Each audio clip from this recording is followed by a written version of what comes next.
सब लोग जो है केदारनाथ भी जाते हैं तो मैगी ही खाते हैं, वहां जाकर के एक भी व्यक्ति मुझको मेडिटेट करता हुआ नजर नहीं आता। जबकि जिस भगवान की पूजा कर रहे हैं वो भगवान शिव जो है वो मेडिटेशन के ही तो देवता है। आज समस्या यह 25 साल का लड़का 5 किलोमीटर पैदल नहीं चल सकता। आज जो हमारा लाइफ स्टाइल है उसमें बिना लिफ्ट के कोई ऊपर नीचे होता ही नहीं। तो आपने जो कहा कि ऐसे योगी हैं, लेकिन उसके लिए आपको पहले तो ये जो शोर शराबा है, ये जो बड़ी बड़ी इमारतें हैं, ये जो बड़े बड़े अट्टालिका हैं, ये बड़े बड़े जो रिजॉर्ट जैसे आश्रम बन गए हैं, 5 स्टार होटल जैसे आश्रम बन गए, इनमें नहीं मिलेंगे। तो आजकल जो है यूथ का इंटरेस्ट सनातन में या धर्म में बहुत ही बढ़ रहा है। हाँ। ऐसा क्यों है? तो वो युवा नजर तो आता है आपको कावड़ के मेले में बहुत ज्यादा, लेकिन क्या करता हुआ? डीजे पर डांस करता हुआ। युवा नजर आता है आपको वृंदावन में बहुत, लेकिन क्या करता हुआ? रील बनाता है। बहुत सारे लोग कृष्ण की भक्ति के नाम पर एक व्यक्ति को कृष्ण बनाते हैं, दूसरे व्यक्ति को राधा बनाते हैं और उसको मंच पर नचाते रहते हैं। तो ये तो अच्छी चीज नहीं है। एक और चीज है, आजकल एक नया ट्रेंड चला है कि लोग जानते हैं कि धर्म से रिलेटेड कंटेंट बनाएंगे तो बहुत जल्दी वायरल हो जाएंगे। पिछले दिनों एक लड़की ने आत्महत्या कर ली और जब वजह पूछी गई तो पता चला कि उसके इंस्टाग्राम पर फॉलोवर्स नहीं बढ़ रहे थे 1 साल से, आत्महत्या कर ली। आपका तो पेज ही बंद कर दिया गया। हमारे 21 लाख फॉलोवर्स थे, वो पेज बंद कर दिया। तो क्या मैं अपना कार्य बंद कर दूं? क्या मैं आत्महत्या कर लूं? क्या तुमको मूव ऑन कर जाना चाहिए या नहीं करना चाहिए? क्या तुम अपनी एक्स से अनब्लॉक होना चाहते हो? तो इस ज्योतिष से मिलो और अनब्लॉक हो जाओ। प्रपोज करने का सही समय क्या है? ये ज्योतिष आचार्य बता रहे हैं। ये ज्योतिष आचार्य इसीलिए थे क्या? और इनको किसने ज्योतिष बनाया? मुझे नहीं समझ आता। हम क्योंकि हिंदू हैं इसलिए हम केवल मुसलमान और ईसाइयों के पाखंड के बारे में बोलेंगे, ये न्याय नहीं है। अगर आपके घर में भी पाखंड है, सनातन के अंदर भी पाखंड है, तो उसको भी उजागर करना आपका काम है। नमस्कार, मैं नेहा राजपूत आप सभी का स्वागत करती हूँ सत्संग सीरीज में। आज सत्संग सीरीज में जिनकी संगति हमें मिली है, यूथ के बारे में बात करते हैं, धर्म के बारे में बात करते हैं, बहुत ही बोल्डली अपनी बात रखते हैं, राय रखते हैं, विवादों में भी घिर जाते हैं। तो सबसे पहले स्वागत करते हैं सनातन महासंघ के फाउंडर गौतम खट्टर जी का। गौतम जी, बहुत बहुत स्वागत है। हम पहले भी मिले हैं, पहले भी हमने ढेर सारी चर्चा की है और जैसा मैंने कहा, विवादों से अब आपका जो है वो बहुत ही अच्छा रिश्ता बनते जा रहा है। तो जो आप विवाद में फंसते हैं, सबसे पहले तो मैं ये जानना चाहूंगी कि उससे निकलने के लिए हिम्मत कहाँ से मिलती है? क्योंकि ये सवाल इसलिए आप यूथ के लिए ये सवाल है। बहुत सारे ऐसे लोग हैं, यंगस्टर्स ही नहीं, बहुत अभी हाल ही में कुछ घटनाएं ऐसी हुई कि छोटी छोटी घटनाओं से, छोटी छोटी जीवन में हो रही ऊपर नीचे की स्थिति से इंसान सुसाइड कर लेता है। ये सवाल इसलिए है कि स्ट्रेंथ कहाँ से लानी चाहिए इंसान को, कैसे शक्ति लाएं कि लाइफ में कुछ भी चल रहा हो उसको पार पा जाएं, कैसे शक्ति लेकर आए? देखिए, ये जो देश है भारत, ये ऋषि मुनियों का, योगियों का, तपस्वियों का और संतों का देश है। आज भी यहाँ पे संत हैं। 100 साल पहले भी संत थे, महाभारत काल में भी संत थे और महाभारत से पहले भी संत थे। राजा दशरथ का समय, जनक का समय, राजा भोज का समय और आज के राजाओं का समय, हर समय में धर्म सत्ता प्रधान रहती है। राज सत्ताएं उनके नियंत्रण में चलती हैं, उनके आदेशानुसार, उनके आशीर्वाद के आधार पर चलती हैं। तो जब राजा होते थे, मैंने राजा का उदाहरण इसलिए दे रहा हूं क्योंकि सबसे बड़ा पद जो है सामाजिक दृष्टिकोण में वो राजा का है। जब भारत की बात करेंगे तो यहाँ बिजनेसमैन की बात भी हो सकती है, प्रोफेसर की बात होगी, वीसी की बात होगी, है सबकी बात होगी, लेकिन जो सुप्रीम देखा जाएगा वो राजा है, प्रेसिडेंट ऑफ भारत और प्राइम मिनिस्टर ऑफ भारत। तो समझ रहे हैं? तो इसी तरीके से उस समय भी जो शीर्ष पर होते थे उनके जीवन में भी जब समस्याएं आती थी, शंकाएं आती थी, तो वो राज सत्ता जो थी धर्म सत्ता से जुड़ी रहती थी, योगियों के सत्संग से जुड़ी रहती थी, योगियों के साथ जुड़ी रहती थी। तो आपने जो कहा कि आज भी बहुत सारी समस्याएं आती हैं तो लोग हताश, निराश, परेशान हो जाते हैं, स्ट्रेस, एंग्जाइटी, डिप्रेशन में आ जाते हैं। और मेरे साथ आपने जैसा बताया कि विवादों का चलता रहता है, और ऐसा नहीं है कि मैं कोई अभद्र, अशोभनीय, अमर्यादित इस तरह की बात करता हूँ। उसको तो हम विवाद कह भी सकते हैं कि गौतम खट्टर पर एलिगेशन है 1000 करोड़ रुपए के घोटाले का, तो उसमें विवाद हो गया।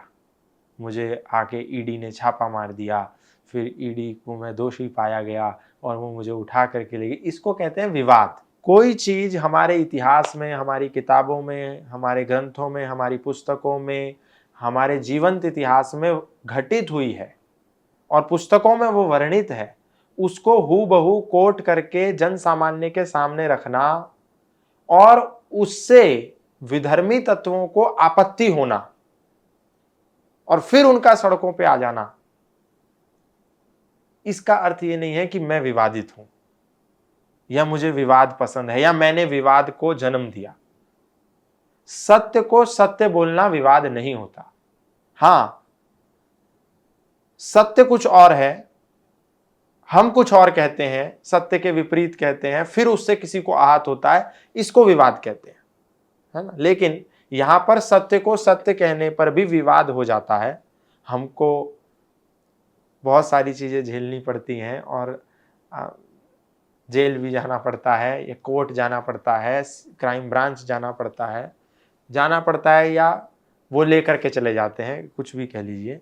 तो जब ऐसी परिस्थितियां होती हैं उसके बाद भी, क्योंकि मैं किसी के साथ बैठा हुआ था तो उन्होंने मुझे कहा कि हमको ऐसा लगता है भाई साहब कि ये सब प्लांटेड है, आपने प्री प्लान करके ऐसा किया है। तो मैंने कहा क्यों, आप ये किस आधार पर कह सकते हैं? तो उन्होंने कहा कि जिस समय आपको पुलिस लेकर के जा रही थी तो आपके चेहरे पर भय नहीं था, डर नहीं था, ऐसा नहीं लग रहा था कि आपको कोई तनाव हो।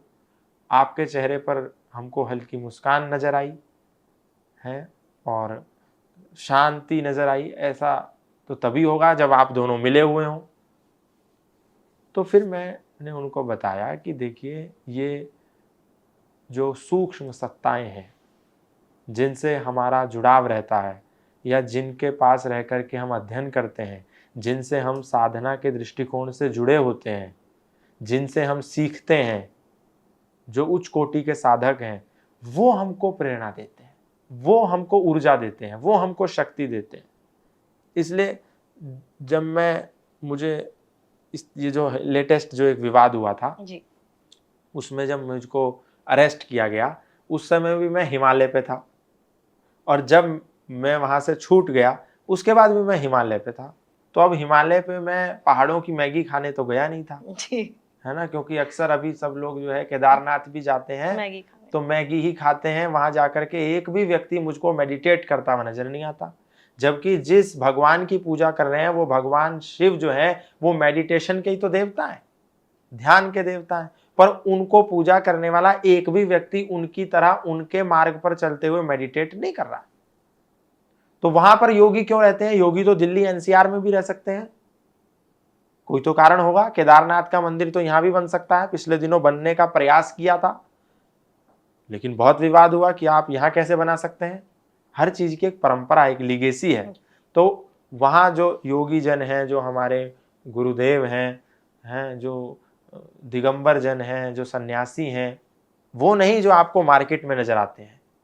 मैं उनकी बात नहीं कर रहा हूं कि जो लैंड क्रूजर में और हमको प्राइवेट जेट और चॉपर में नजर आते हैं, वो उनका अलग जीवन पद्धति है। मैं बात कर रहा हूं विशुद्ध योगियों की।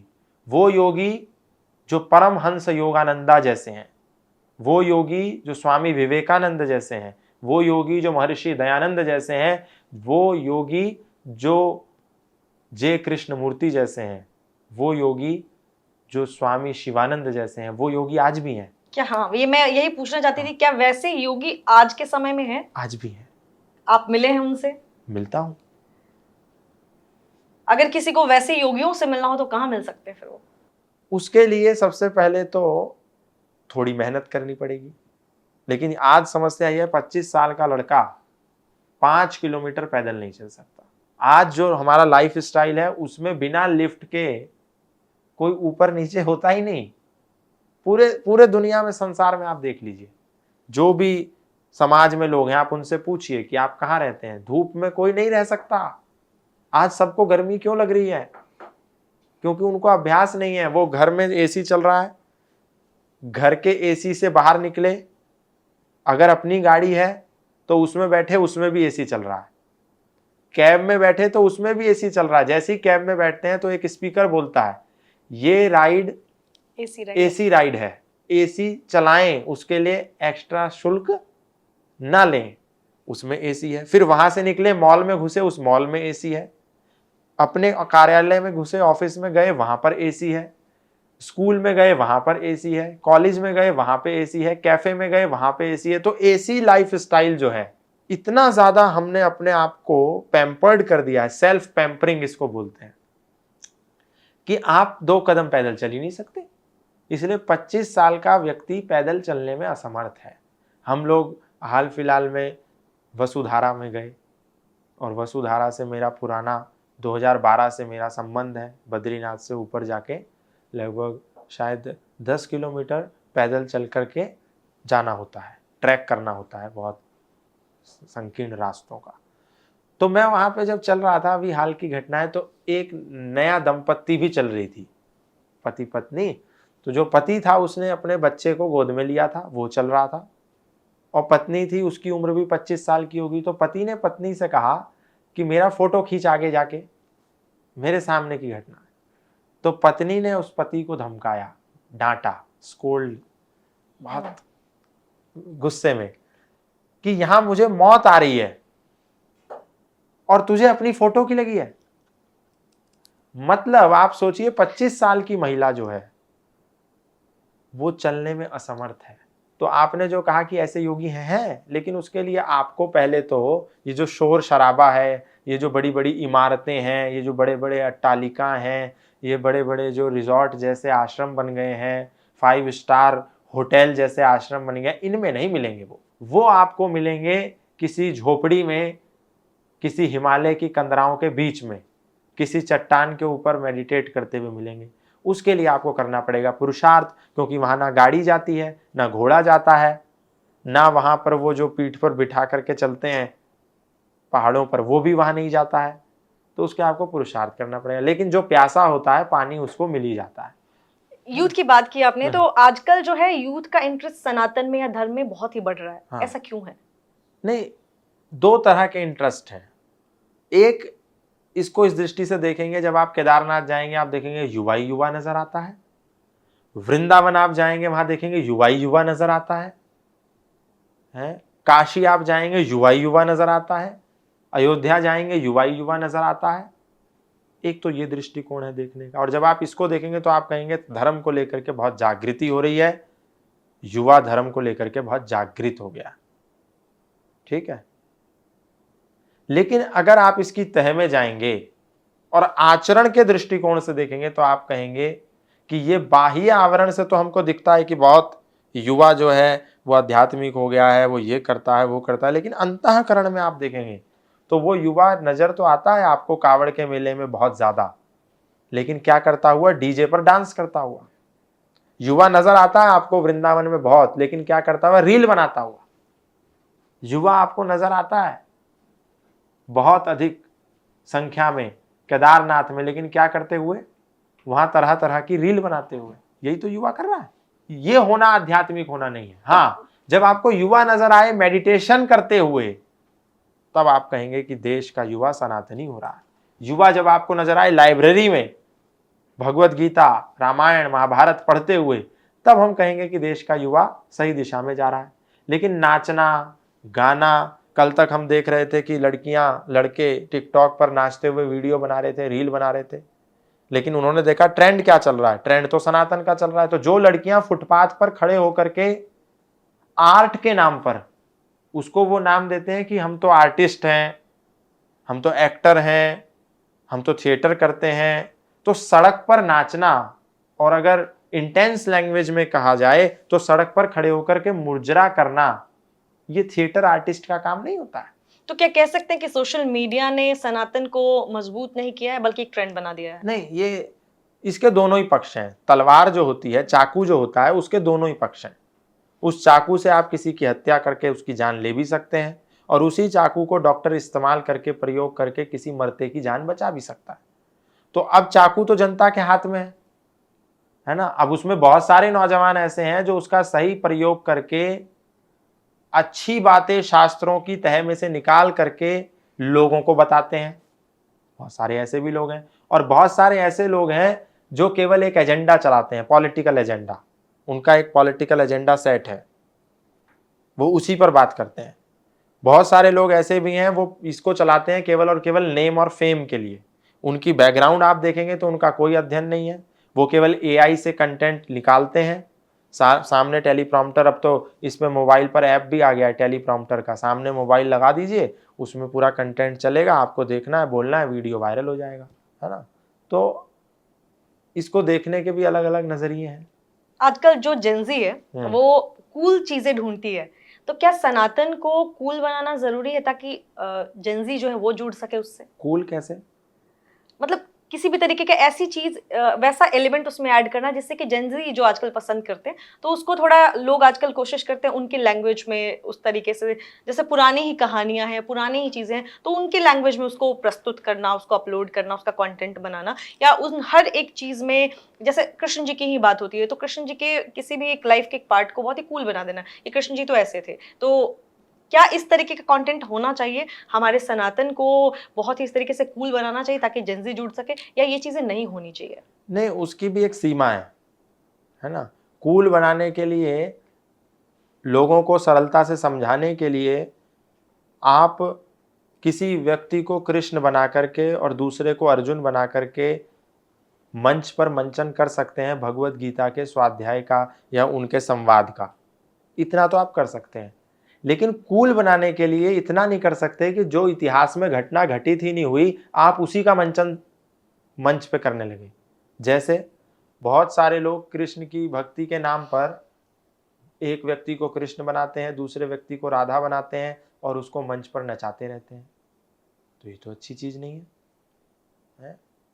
हाँ, आप एक व्यक्ति को कृष्ण बनाइए, दूसरे को अर्जुन बनाइए और भगवत गीता में जो एक्चुअल संवाद हुआ वो घटनाक्रम दिखाएंगे तो चलेगा। लेकिन जो घटना इतिहास में घटित ही नहीं हुई उस घटना को पोर्ट्रे करेंगे तो अच्छी बात नहीं है। जैसे रामलीला होती है, रामलीला में वहां तक ठीक है जहां तक इतिहास में जो घटना घटित हुई है उसका मंचन करना बुरा नहीं है, लेकिन सभ्यता के साथ।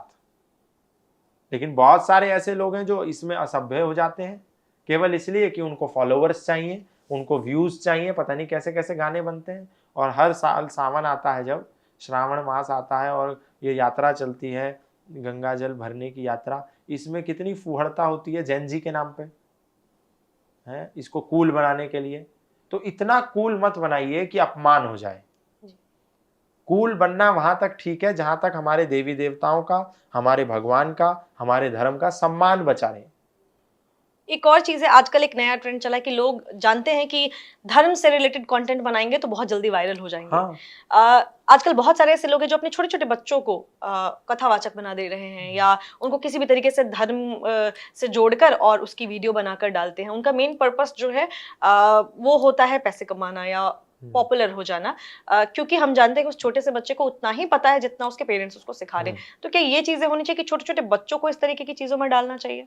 छोटे छोटे बच्चों के आचरण में डालना चाहिए, छोटे छोटे जो बच्चे हैं उनके बुद्धि में डालना चाहिए। लेकिन उनको बचपने से ही ये बनाना, वो बनाना, ऐसा करना, वैसा करना, पब्लिक में दिखाना, ये उनके भविष्य के लिए बहुत घातक होता है। क्योंकि बच्चे को एक लत लग जाती है फेम की, व्यूज की, फॉलोवर्स की, इसकी उसकी, लोग माला पहना रहे हैं, लोग गले लगा रहे हैं, अब वो बचपने से ही उसके दिमाग में जो है वो चीज़ें सेट हो गई हैं। ठीक है, ये जैन जी की बात आप कर रहे हैं, पिछले दिनों एक लड़की ने आत्महत्या कर ली और जब वजह पूछी गई तो पता चला कि उसके इंस्टाग्राम पर फॉलोवर्स नहीं बढ़ रहे थे 1 साल से, आत्महत्या कर ली। अब ऐसा अगर होगा तो गौतम खट्टर को अभी फांसी लगा लेनी चाहिए। आपका तो पेज ही बंद कर दिया गया। हमारे 21 लाख फॉलोवर्स थे, वो पेज बंद कर दिया तो क्या मैं अपना कार्य बंद कर दूं? क्या मैं आत्महत्या कर लूं? क्या मैं जाकर के फांसी लगा लूं? क्या ट्रेन की पटरी पर लेट जाऊं? क्या विधवा विलाप करने लगूं? क्या सड़क पर धरना देने लगूं? इसका मतलब पावर इंस्टाग्राम में थी, गौतम खट्टर में नहीं थी। इंस्टा गया, गौतम खट्टर गया, ऐसा नहीं है। यह साम्राज्य उजड़ गए राजाओं के, सब कुछ खत्म हो गया, पूरा परिवार नेस्तनाबूद हो गया, लेकिन हमारे पूर्वज अडिग रहे। हमारे दादा जो थे उनका, हमारी दादी हमें किस्सा बताती थी, क्योंकि दादा का तो हम दर्शन नहीं कर पाए, जब तक हम इस दुनिया में आए तब तक दादा जा चुके थे। पर दादी ने किस्सा बताया, जब भारत और पाकिस्तान का विभाजन हुआ और हिंदुओं को उनके घर, उनके मकान, उनके बंगले, उनके साम्राज्य वहाँ से छोड़ करके जाने के लिए मजबूर होना पड़ा, क्योंकि नहीं जाते तो मार दिए जाते, काट दिए जाते। जो बहनें थी, बच्चियाँ थी घर की, उनकी इज्जत, उनकी अस्मिता, उनकी आबरू को लूटा जा रहा था, तो जाना ही एक विकल्प था। तो हमारे दादा के सामने विकल्प उस समय रखा वहाँ के लोगों ने कि तुम इस्लामिक बन जाओ और तुमको जाने देंगे। लेकिन उन्होंने कहा नहीं। उनके पास उस समय 450 बीघा ज़मीन होती थी, छोड़ के चले गए। लेकिन डिप्रेस्ड नहीं हुए। 2.5 किलो सोना जो था वो तो थैले में डाल के ले आए। जब ला रहे थे तो रास्ते में थोड़ा थोड़ा करके लूट लिया सब। छुपा छुपा के लाते थे, अंदर जेब में रख रख करके लाते थे। सब हमारी दादी हमको बचपन में सुनाती थी, सब लूट लिया। लेकिन उसके बाद भी मेरे जो दादाजी थे, राष्ट्रीय स्वयंसेवक संघ उस समय बहुत बचाव कार्य कर रहा था। आज भी जब कुछ होता है तो राष्ट्रीय स्वयंसेवक संघ राहत कार्य जगह जगह पे करता है। तो उस समय एक संगठन उन्होंने बनाया, संघ ने, पंजाब हिंदू सहायता समिति, उसमें जुड़ गए और जुड़ करके अपने परिवार को पहुंचाया भारत। और फिर जो हिंदू थे उनको सुरक्षित लाने का काम कर रहे थे। सब कुछ लुट गया, सब चला गया, सब बर्बाद हो गया, लेकिन डिप्रेस्ड नहीं हुए। क्यों? क्योंकि सूक्ष्म सत्ता से, ईश्वरीय सत्ता से, ऋषियों मुनियों से, आचार्यों से जुड़े हुए थे। कई बार हम लोग देखेंगे तो आश्चर्य होगा ना। और आज क्या हो गया है? आज बच्चे को थोड़ा सा मां डांट देती है तो वो जीवन लीला समाप्त, या सब कुछ उजड़ गया। और हमारे दादा जैसे 1000 लोगों के दादा थे जिनका सब कुछ उजड़ गया और वो रिफ्यूजी कैंप में गंदा दलिया और खिचड़ी खाते रहे, लेकिन कभी भी उन्होंने समझौता नहीं किया। तो आपने क्या जो बात कही थी, जैसे कि आजकल बच्चों हाँ, को हाँ, आपने जो बताया कि एक हाँ, लड़की ने हाँ, चले जाने की वजह हाँ, से सुसाइड कर लिया था। हाँ, तो यूथ जितने भी हैं, जितने भी यंगस्टर्स हैं, जितने भी लोग देख रहे हैं, जो बहुत जल्दी हार मान जाते हैं, आप बहुत टाइम से कंटेंट बना रहे हैं, आपके व्यूज नहीं आ रहे हैं या आपके चैनल पे लाइक्स नहीं आ रहे हैं, आप अच्छा कंटेंट बनाइए, लेकिन हाँ, आज के आपके टर्म में अगर बोला जाए तो एक इंसान आपके सामने आज जो हमारे साथ शेयर कर रहे हैं, वो ऐसे इंसान है जिनके चैनल पे 2 मिलियन से ज्यादा जो है उनकी रीच थी और वो पेज बंद हो गया। स्टिल वो मेहनत कर रहे हैं, वो काम कर रहे हैं। तो इतना इंसान को नहीं, डिसअपॉइंटमेंट नहीं क्योंकि होनी चाहिए पेज, लाइफ में। हम पेज के लिए काम नहीं कर रहे हैं ना, हम देश के लिए काम कर रहे हैं। वो तो एक टेक्नोलॉजी है, तकनीक का एक माध्यम है कि जो विचार हम यहां बैठ के प्रस्तुत कर रहे हैं या 100 लोगों में प्रस्तुत कर रहे हैं, वो कोई व्यक्ति वहां पर है जो रिकॉर्ड करके वो 1 लाख लोगों तक पहुंचाने का क्षमता रखता है, तो वो ऐसा कर देता है।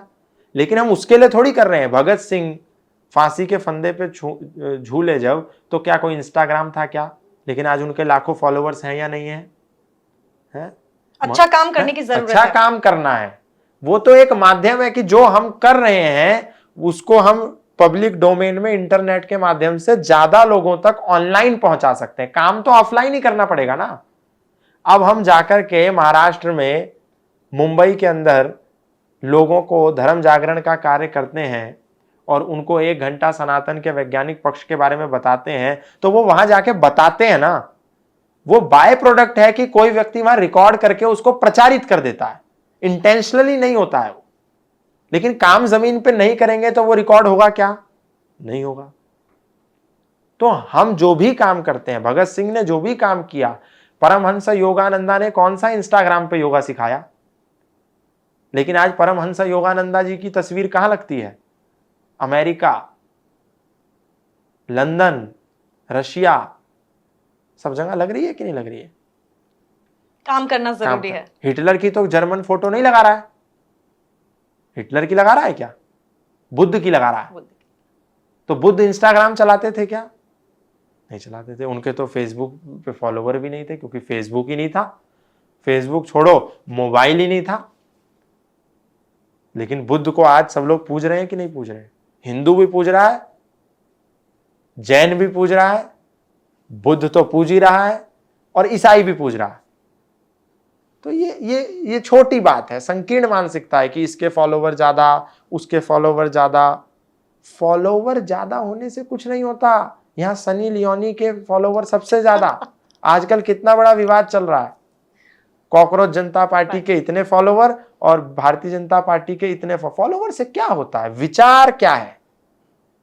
विचार महत्वपूर्ण है। फॉलोवर तो आज इनके हैं, कल उनके हैं, परसों उनके हैं, नरसों किसी के नहीं है। तो विचार महत्वपूर्ण होता है। बच्चों की बात कर रहे थे, एक और चीज मेरे सवाल दिमाग में आया कि भगवत गीता की बात होती है कि हाँ। बच्चों को स्कूल्स में जो है भगवत गीता पढ़ाई जानी चाहिए। आप क्या सोचते हैं इस बात हाँ में? बिल्कुल, क्योंकि देखिए भगवान योगेश्वर जो श्री कृष्ण थे, दुनिया के सबसे बड़े साइकेट्रिस्ट थे, दुनिया के सबसे बड़े मोटिवेशनल स्पीकर थे वो, जिन्होंने युद्ध को छोड़ करके हार मान लेने वाले अर्जुन को त्वरित बुद्धि में परिवर्तन कर दिया। आज आप किसी मोटिवेशनल स्पीकर का सेशन लेने के लिए जाएंगे, 1 घंटा सेशन लेंगे, बाहर आएंगे, फिर वैसे के वैसे। कितने मोटिवेशनल स्पीकर के सेशन लेने वाले लोग दुनिया में करोड़पति बनते हैं? अगर आकलन करने लगे तो पता चल जाएगा। और कितने मोटिवेशनल स्पीकर्स के तो ऐसे भी किस्से हमने सुने, बाद में मीडिया में आए कि उन्होंने कितने बड़े बड़े लोगों से इसके नाम पर बहुत धांधली करी, लेकिन योगेश्वर श्री कृष्ण ने तो एक रुपया फीस भी नहीं ली और अर्जुन को त्वरित उसका माइंड चेंज किया, मन परिवर्तन, हृदय परिवर्तन करके जो हार मान चुका था उसको कम क्षमता की सेना का नेतृत्व करके युद्ध लड़वाया और जितवाया भी। दुनिया के सबसे बड़े मोटिवेशनल स्पीकर हैं वो। उसका मन खराब हो गया था अर्जुन का, तो उसकी साइकोलॉजिकल वो काउंसलिंग जो आज की भाषा में उसको कहते हैं वो भी करी और युद्ध में खड़े खड़े करी, परिणाम मिला, जीत गया। तो अगर व्यक्ति के जीवन में तनाव है, अवसाद है, चिंता है, व्यथा है, सबके जीवन में होती है, बच्चों के जीवन में, बूढ़ों के जीवन में, जवान के जीवन में, किसान के जीवन में, महिला के जीवन में, पुरुष के जीवन में, सब कोई ऐसा एक आदमी नहीं है जो कहे कि मुझे कोई दुख नहीं है। अडानी अंबानी हो चाहे कोई रामलाल हो, सबके जीवन में तकलीफ है। उस तकलीफ का समाधान भगवत गीता में है। तो बच्चों को अगर बचपने से ही वो अध्ययन दिया जाएगा तो उनके जीवन में समस्याओं के समाधान करने की जो क्षमता है वो विकसित होगी। और अगर स्कूल नहीं पढ़ाता है तो माता पिता खुद पढ़ाएं। सब काम स्कूल का तो नहीं है। लोग सोचते हैं कि मैडम सब करा देगी, हम कुछ नहीं करेंगे। फिर मैडम ने नहीं करा तो ट्यूशन की मैडम सब करा देगी, हम कुछ नहीं करेंगे। तो ऐसे नहीं होता। तो स्कूल्स और कॉलेजेस में जो बच्चे पढ़ रहे हैं वो भविष्य बनाने वाले हैं, देश का भविष्य बनाएंगे, तो वहां अगर भगवत गीता हो, क्योंकि बहुत सारे साधु महात्मा लोग बात कर रहे हैं कि होनी चाहिए और पढ़ाई जाना चाहिए, तो ये जरूर अच्छी चीज है। घर से शुरुआत हो तो बहुत अच्छी बात है। बाकी आगे बढ़ते हैं। देश को आज क्या किस चीज की जरूरत है? देखा जाए टेक्नोलॉजी की या स्पिरिचुअलिटी की? दोनों की जरूरत है। स्पिरिचुअलिटी जो कभी प्राप्त करने के लिए अगर आपको श्री श्री रविशंकर जी से कुछ ध्यान सीखना है तो आपको उनके आर्ट ऑफ लिविंग का जो सेंटर है वहीं जाना पड़ता था। ओशो से आपको कुछ सीखना है तो ओशो अगर लंदन में है तो वहाँ जाओ, हैं। ओशो अगर ऑस्ट्रेलिया में है तो वहाँ जाओ, पुणे में है तो वहाँ जाओ। सदगुरु से अगर कुछ सीखना है तो कोयम्बटूर में जाओ, तभी आप सीख पाएंगे। लेकिन आज ऐसा नहीं है।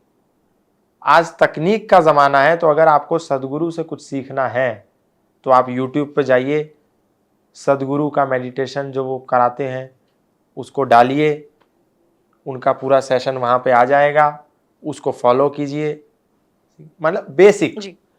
हायर लेवल पर जाने के लिए आपको गुरु के सानिध्य में तो रहना ही पड़ेगा, गुरु का सत्संग करना पड़ेगा, गुरु का सानिध्य करना पड़ेगा, गुरु के साथ समय बिताना पड़ेगा। वो एडवांस लेवल है। पर बेसिक आप स्पिरिचुअल होना चाहते हैं, माने बेसिक आप स्पिरिचुअलिटी के जो प्रिंसिपल हैं वो जीवन में जीना चाहते हैं, मेडिटेशन की पद्धति को करना चाहते हैं, तो अब आपको बहुत दूर जाने की आवश्यकता नहीं है। बेसिक आप कर सकते हैं इस तकनीक के माध्यम से। आज तकनीक है, आप और हम स्पिरिचुअल भी बात कर रहे हैं, कल्चरल भी बात कर रहे हैं, हिस्टोरिकल भी बात कर रहे हैं, हर तरह की बात कर रहे हैं ना, लीगल भी बात कर रहे हैं, प्रोफेशनल भी बात कर रहे हैं, और वर्तमान करंट जो इश्यूज हैं उनकी भी बात कर रहे हैं। तो ये तकनीक ही है ना जो हमारे विचार को पहुंचाएगी। तो हम इस तकनीक को कैसे नकार सकते हैं? तकनीक भी आवश्यक और अध्यात्म भी आवश्यक है। दोनों जीवन में होना चाहिए, दोनों का बैलेंस होना चाहिए। आज की बात करें, एक नया ट्रेंड आया है, मैं आपसे ज़रूर डिस्कस करूंगी इस बारे में कि कुछ ऐप्स हैं या हम कभी-कभी स्क्रॉल करते हैं तो ऐसे आता है, कभी-कभी किसी-किसी प्लेटफॉर्म से ऐसी छोटी-छोटी खबरें भी बन जाती हैं कि आजकल जो इंसान अकेले है वो दोस्त ढूंढ रहा है तो वो घंटे के हिसाब से दोस्त हायर कर लेता है। किसी को गर्लफ्रेंड चाहिए तो ऐप्स ऐसे हैं कि 1 घंटे के लिए आप बॉयफ्रेंड ढूंढ सकते हैं, 1 घंटे के लिए आप गर्लफ्रेंड ढूंढ सकते हैं, हायर कर सकते हैं। या अगर आपको किसी से बात करने का मन है तो आप 1 घंटे के लिए किसी को बात करने के लिए हायर कर रहे हैं। तो ये सब जो चीज़ें हो रही हैं, जो ऐप्स बन रहे हैं, ये जो आइडियाज़ आ रहे हैं मार्केट में, ये क्या दिखा रहा है? ये क्या आजकल के टाइम पे जो लोगों का है अकेलापन दिखा रहा है या किसी और तरफ हमें लेकर जा रहा है? देखिए, इसके पीछे जो सबसे बड़ा कारण है, क्यों ऐसा हो रहा है कि एक ही घंटे के लिए कर रहे हैं। दोस्त हायर कर रहे हैं 1 घंटे के लिए, गर्लफ्रेंड हायर कर रहे हैं 1 घंटे के लिए, बॉयफ्रेंड हायर कर रहे हैं 1 घंटे के लिए, क्यों? इसके मूल में जब आप जाएँगे, तो ये देखना होगा कि जब ये हज़ारों घंटों के लिए साथ होते थे, कई दिनों के लिए साथ होते थे और ये घंटे वाला कोई प्रोसीजर, कोई पैरामीटर प्रावधान नहीं था, तो उस समय इनका आचरण क्या था? तो जब उसमें जाएँगे तो देखेंगे कि गर्लफ्रेंड और बॉयफ्रेंड जब साथ में हो, लंबे समय तक कमिटमेंट में थे, तो इनमें पेशेंस की कमी थी। एक दूसरे को सुनने की क्षमता का अभाव है, एक दूसरे को समझने की क्षमता का अभाव है, महत्वाकांक्षा इतनी अधिक है कि उसमें दोनों टिक नहीं पा रहे हैं। यही तो कारण है। दोस्त लंबे समय तक दोस्त क्यों नहीं रह पा रहे हैं? क्योंकि ईगो, हर व्यक्ति के अंदर ईगो आ गया है, हर व्यक्ति के अंदर आचरण में त्रुटियां आ गई हैं, हर व्यक्ति जो है अपने को बड़ा समझने लगा है,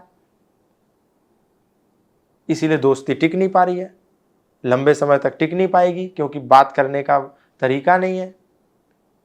कोई रिलेशनशिप में है तो उन लोगों में इतनी ज़्यादा महत्वाकांक्षा है, उतना उनका चरित्र खराब है कि एक के साथ रिलेशनशिप में और उसके साथ साथ पैरेलली 4 रिलेशनशिप और भी हैं, और अगर उसी दौरान कोई और पसंद आ जाए तो फिर उसके साथ है, फिर उसमें कुछ अच्छा ना लगे तो फिर तीसरे के साथ है, फिर उसमें ना लगे तो चौथे के साथ है। तो लॉयल्टी खत्म हो गई, पेशेंस लेवल खत्म हो गया।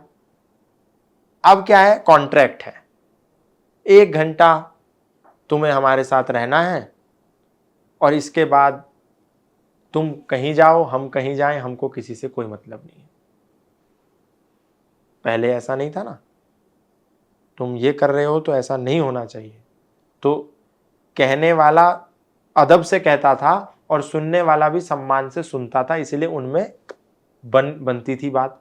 अब कोई कहता है कि हमको सुनना नहीं है कुछ, अब हमको इफ एंड बट नहीं चाहिए, अब हमको रोक टोक नहीं चाहिए। पहले जो ये चीजें होती थी, ये मर्यादा होती थी, अब ये चीजें हो गई हैं बंधन, कि मुझे बांध के रखते हैं, मुझे इससे बात नहीं करने देते, मुझे उससे बात नहीं करने देते, मैं ऐसा पहनूं तो मुझे इसके लिए रोकते हैं।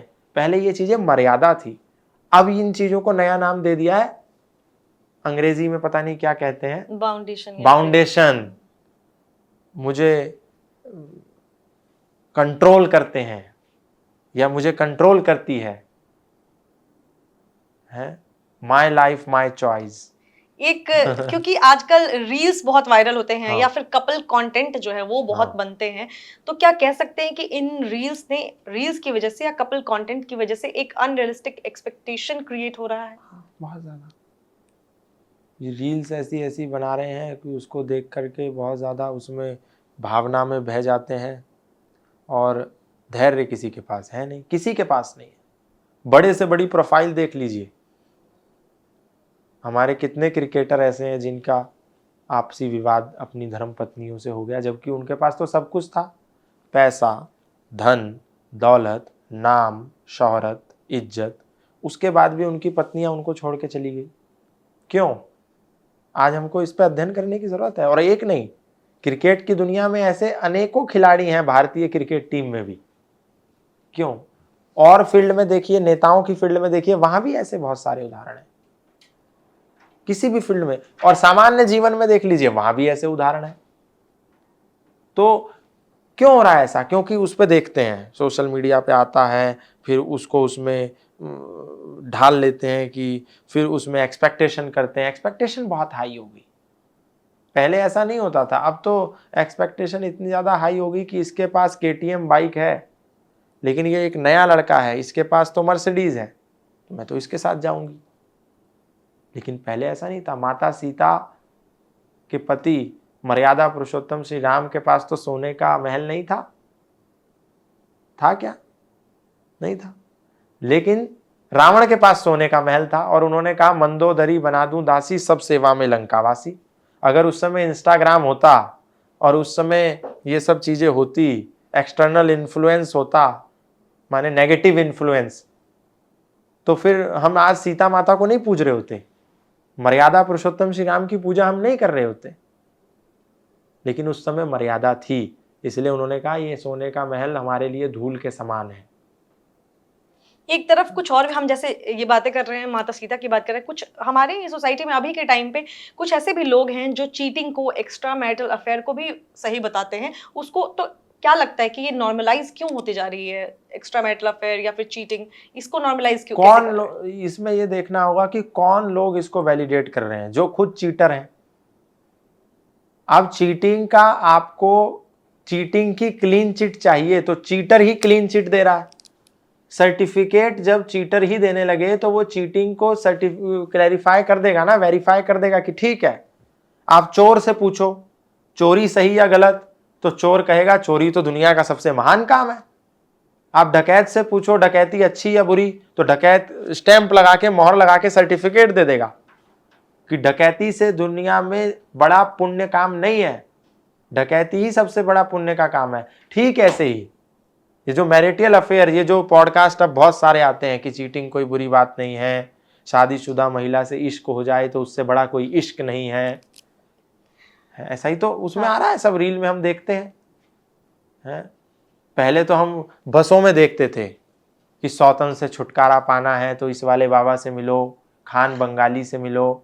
अब तो जो है उस पे, इस पे आ रहा है, तुम्हारी एक्स क्या तुमको स्टॉक करती है, क्या वो तुम्हारे पास वापस आएगी या कभी नहीं आएगी, ज्योतिषी से जाने क्या तुमको मूव ऑन कर जाना चाहिए या नहीं करना चाहिए, क्या तुम अपनी एक्स से अनब्लॉक होना चाहते हो, तो इस ज्योतिष से मिलो और अनब्लॉक हो जाओ। क्या मतलब पागलपने की बात। अध्यात्म को ये जो है जोक बना दिया। एस्ट्रोलॉजी, वेद के 6 अंग होते हैं, शिक्षा, कल्प, निरुक्त, छंद, व्याकरण और ज्योतिष। वेद को समझना है तो ज्योतिष जो है नेत्र कहा गया है, ठीक है। जैसे बॉडी में सेंस ऑर्गन्स होते हैं, देखना है तो आंख है, सुनना है तो कान है, सूंघना है तो नाक है, चखना है तो जीवा है, महसूस करना है तो त्वचा है। ऐसे ही वेद यानी सनातन का जो मूल है वो वेद है, और वेद को समझना है तो उसके 6 अंग हैं। उन अंग में से एक है ज्योतिष, जिसको नेत्र कहा गया है। नेत्र देखेगा, उस नेत्र को इन्होंने कितना दूषित कर दिया। प्रपोज करने का सही समय क्या है, ये ज्योतिष आचार्य बता रहे हैं। ये ज्योतिष आचार्य इसीलिए थे क्या, और इनको किसने ज्योतिष बनाया मुझे नहीं समझ आता। शायद जिसने बनाया होगा वो भी अफेयर करता होगा, या उसकी भी एक्स्ट्रा गर्लफ्रेंड्स होंगी, या वो भी अपनी पत्नी को धोखा देता होगा, या उसने भी जीवन में बहुत प्रपोज किया होगा, तभी तो प्रपोज करने का सही समय बताता है ज्योतिष। नहीं तो पूरे ज्योतिष में, आप भी तो एस्ट्रोलॉजी की विद्वान हैं, आप बताएं पूरे ज्योतिष में ऐसा कहीं है विधान? कोई विधान नहीं है कि प्रपोज करना है तो उसका समय भी निकाल सकते हैं। आप निकाल पाएंगे क्या?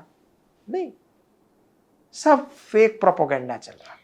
क्या ये कह सकते हैं कि जैसे एस्ट्रोलॉजी की जैसे हम बात कर रहे हैं, वैसे ही स्पिरिचुअलिटी में भी लोग ज्योतिष से रिलेटेड ऐसे ही कुछ भी मनगढ़ंत वीडियोस बना रहे हैं, या स्पिरिचुअलिटी से रिलेटेड, धर्म से रिलेटेड मनगढ़ंत बातें बना रहे हैं। तो क्या एस्ट्रोलॉजी को बिजनेस बनाया जा रहा है, स्पिरिचुअलिटी को बिजनेस बनाया जा रहा है? हर चीज को बिजनेस बना दिया ना अब तो। मेडिटेट करना है तो पैसा दो, योग करना है तो पैसा दो, एस्ट्रोलॉजर से मिलना है तो पैसा दो, योगी से मिलना है तो पैसा दो, हैं महात्मा जी से मिलना है तो डोनेशन दो। हर चीज को पैसा बना दिया, हर चीज को बिजनेस बना दिया, बिजनेस मॉडल। कुछ सवाल और है बस मेरे।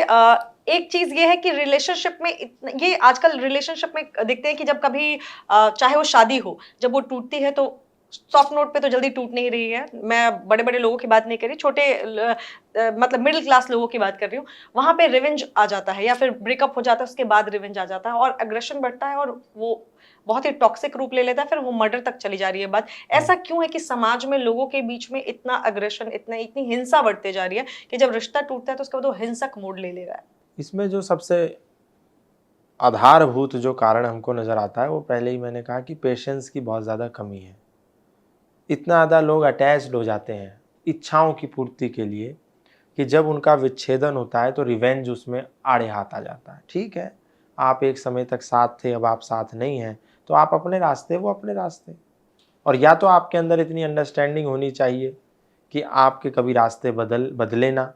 लेकिन अब क्योंकि हर चीज़ ही दूषित हो गई है, रिश्ते भी इसीलिए दूषित होते चले जा रहे हैं, तो ये होना भी स्वाभाविक है। हालांकि ऐसा होना नहीं चाहिए, लेकिन होता है क्योंकि लालच बहुत ज़्यादा बढ़ गया है, ग्रीड बहुत ज़्यादा लोगों के जहन में उतर गई है, लालच, और अंत इसका बुरा ही होता है।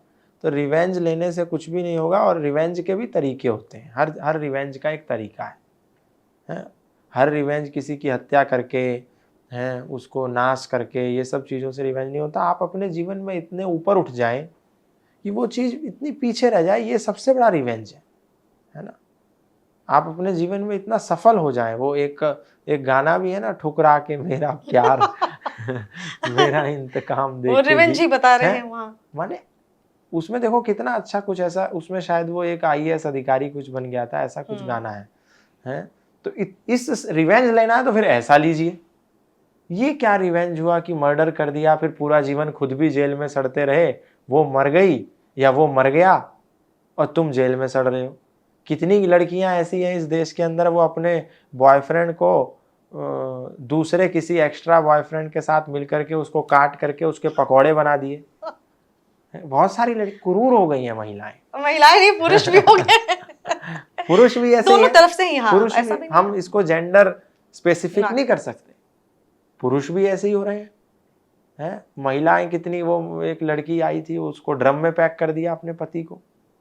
और भाई तुमको अगर प्रेमी के साथ ही करना है तो फिर शादी मत करो, पूरे परिवार का जीवन मत बर्बाद करो, क्लैरिटी रखिए जीवन में।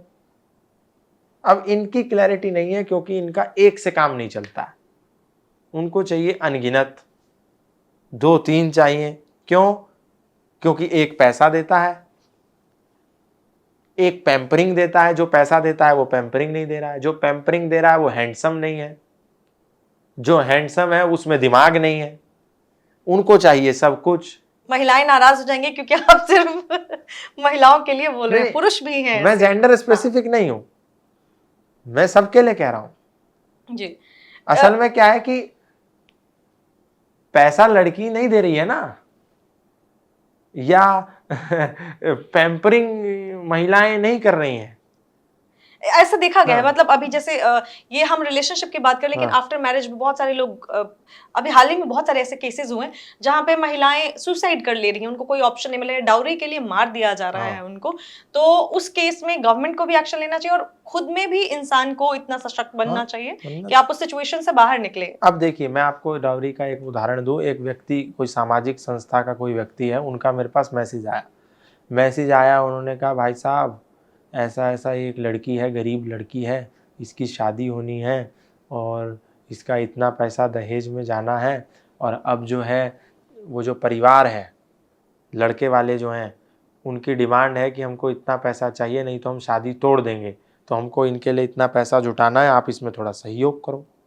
मैंने कहा देखिए, सहयोग मैं कर दूंगा, आप किसी और काम के लिए कहेंगे, लेकिन इसके लिए नहीं करूंगा। क्यों? इसलिए नहीं करूंगा कि आप आज उनकी डिमांड पर दहेज दे रहे हैं 2 लाख रुपए कैश।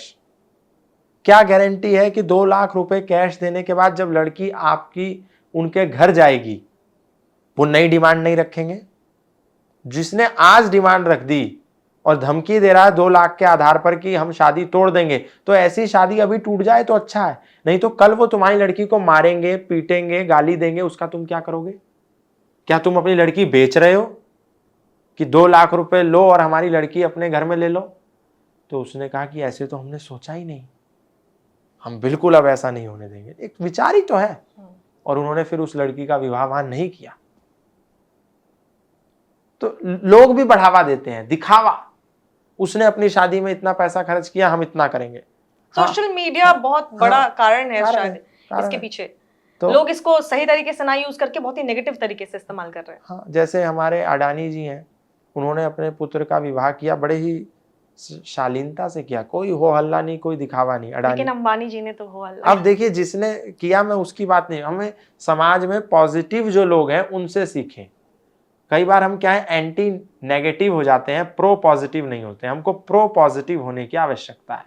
मोहन यादव जी जो मध्य प्रदेश के मुख्यमंत्री हैं, उनके पुत्र का विवाह हुआ बड़ी शालीनता से, उन्होंने तो सामूहिक विवाह में अपने पुत्र का विवाह कराया, माने जिसमें 25-30 जोड़ों का विवाह हो रहा था, उसमें कराया। कोई शोबाजी नहीं, कोई ड्रामेबाजी नहीं, कोई ये सब फालतूगिरी नहीं।